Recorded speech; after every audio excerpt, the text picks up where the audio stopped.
Un homme est assassiné, un meurtrier introuvable, et Allah ordonne de sacrifier une vache. Pourquoi? Que cache ce mystère?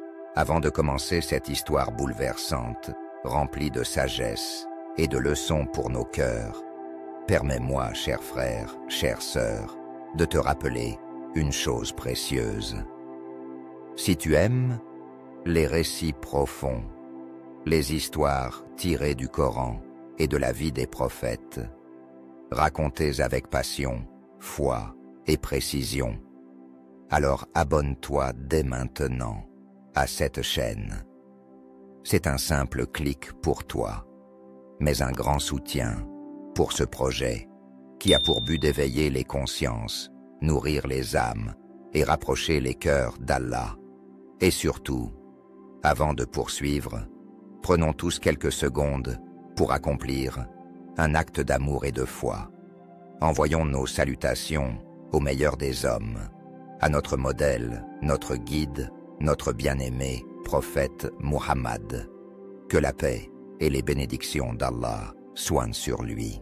Allahumma salli ala Muhammad wa ala ali Muhammad, kama sallaita ala Ibrahim wa ala ali Ibrahim, innaka hamidun majid. Maintenant, prépare ton cœur, ouvre ton esprit, car ce que tu vas découvrir est bien plus qu'un récit. C'est une leçon éternelle, transmise par Allah lui-même dans le Saint Coran. L'histoire de la vache et du prophète Moussa, alayhi salam. L'histoire de la vache et du prophète Moussa Moïse. Une leçon de foi, d'obéissance et de vérité. Le peuple de Moussa, un peuple rebelle. Le peuple de Moussa, connu dans les textes sacrés comme les enfants d'Israël, Bani Israël, était un peuple qui avait été sauvé par Allah d'une tyrannie extrême. Sous le joug de Pharaon, ils avaient vécu dans l'oppression, l'humiliation et l'esclavage. Et pourtant, malgré les miracles dont ils avaient été témoins, la mer fendue, les plaies d'Égypte, la manne céleste, ils restaient un peuple difficile, méfiant, souvent ingrat, doutant des signes évidents d'Allah. Moussa, alayhi salam, leur prophète et guide, avait été envoyé avec la révélation et la sagesse pour les redresser, les éduquer et les conduire vers la foi pure. Mais chaque fois qu'il leur apportait un ordre, ils répondaient avec des questions, des hésitations, voire des provocations. C'est dans ce contexte que se produisit l'une des histoires les plus étranges et pleines de leçons du Coran. L'histoire de la vache. Un crime mystérieux. Un jour, un homme fut retrouvé mort parmi les enfants d'Israël. Il avait été assassiné, et personne ne savait qui était le coupable. Le meurtre restait mystérieux. Les tensions montaient. Les tribus se regardaient avec méfiance. Les soupçons planaient, et chacun accusait l'autre. Face à ce crime inexpliqué, les enfants d'Israël vinrent retrouver Moussa, alayhi salam. Ils lui demandèrent de consulter Allah pour connaître l'identité du meurtrier. Moussa se tourna alors vers son Seigneur par la révélation. C'est là que la réponse divine arriva, surprenante, inattendue, mais chargée de sagesse. L'ordre divin étrange, immoler une vache. Allah révéla à Moussa, Allah vous ordonne d'égorger une vache. Sourate Al-Baqarah, verset 67. Les enfants d'Israël furent stupéfaits. Une vache? Pourquoi une vache? Quel rapport entre un meurtre et une vache à sacrifier? Ce fut le début d'un échange incroyable entre Moussa et son peuple, rempli de questionnements, d'hésitations et de manque de soumission. Ils répondirent à Moussa d'un ton moqueur. « Te moques-tu de nous ?» Mais Moussa répliqua fermement. « Je cherche protection auprès d'Allah d'être du nombre des ignorants. Les questions interminables. Au lieu d'obéir simplement à l'ordre divin, les enfants d'Israël commencèrent à poser question après question, espérant retarder ou éviter l'exécution de cet ordre. Ils demandèrent « Demande à ton Seigneur de nous préciser ce qu'elle est. » Allah répondit « C'est une vache ni vieille, ni jeune, d'âge moyen. » Mais ce n'était pas suffisant. Ils continuèrent « Demande à ton Seigneur de préciser sa couleur. » Et la réponse vint « C'est une vache jaune, éclatante, agréable à la voir. » Encore une fois, il n'était pas satisfait. Demande-lui de préciser davantage, car toutes les vaches se ressemblent à nos yeux. Finalement, Allah précisa, c'est une vache qui n'a jamais été utilisée pour labourer ou arroser les champs, sans défaut, sans tache. À ce moment-là, ils finirent par trouver une vache correspondant à cette description très précise. Mais à quel prix? Ils l'achetèrent difficilement. Certains disent même à un prix exorbitant, car elle appartenait à un orphelin pieux qui ne voulait pas s'en séparer. Le sacrifice enfin accompli. Après toutes ces tergiversations, les enfants d'Israël finirent par égorger la vache. Ils avaient été si lents, si réticents, que le Coran dit « Ils l'égorgèrent, mais ils faillirent ne pas se le faire. » Surat al-Baqarah, verset 61. Et pourtant, tout ce temps, la solution au meurtre les attendait dans l'ordre d'Allah.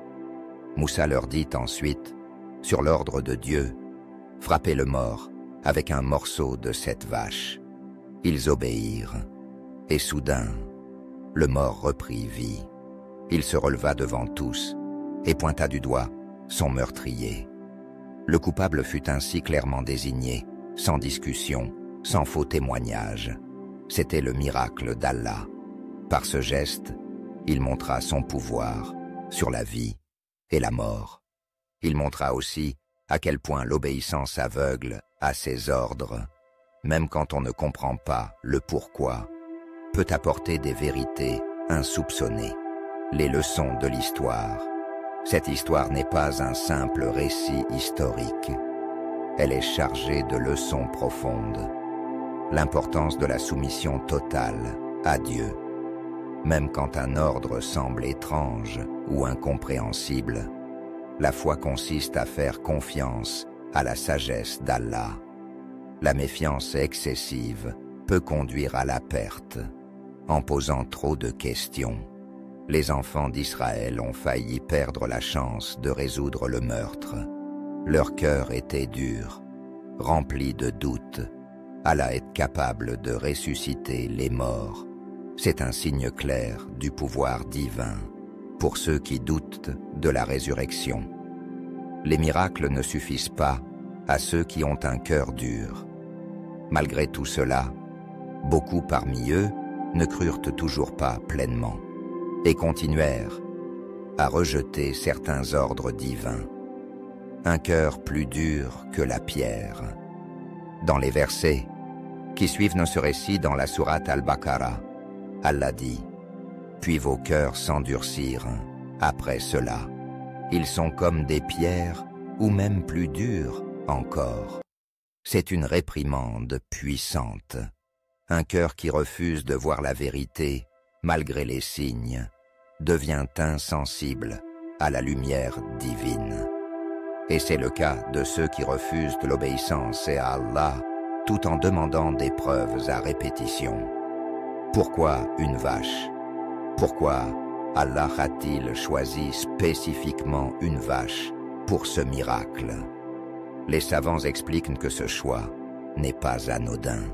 Certains disent que les enfants d'Israël avaient été influencés par l'idolâtrie de l'Égypte, où le culte du veau d'or était répandu. Ce fut d'ailleurs ce même peuple qui adora un veau en or fondu durant l'absence de Moussa sur le mont Sinaï. Ainsi, Allah les confronta à leur propre idolâtrie cachée en les forçant à sacrifier un animal qu'ils vénéraient autrefois. C'était une manière de purifier leur cœur de l'attachement à des symboles païens et de leur enseigner que seul Allah mérite l'adoration.